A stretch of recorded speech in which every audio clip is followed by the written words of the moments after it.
যেখানে বাংলা কিংবদন্তির নায়িকা বেহুলা তার মৃত স্বামী লক্ষিন্দরকে জীবিত করেছেন বলে কথিত আছে।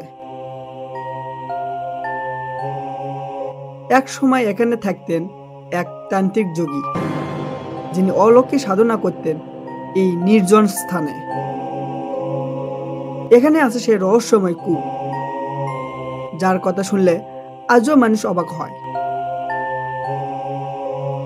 লোককথা আছে, এই কূপে যদি কেউ খই ফেলে দিত তাহলে জানা যেত পরিবারের নতুন অতিথি ছেলে হবে না মেয়ে।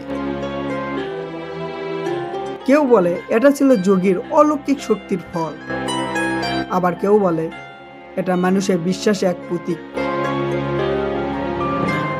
লোকমুখে শোনা যায় এখানে ছিল এক গোপন সুড়ঙ্গ, যা দিয়ে যাওয়া যেত সরাসরি মহাস্থান গড়ে।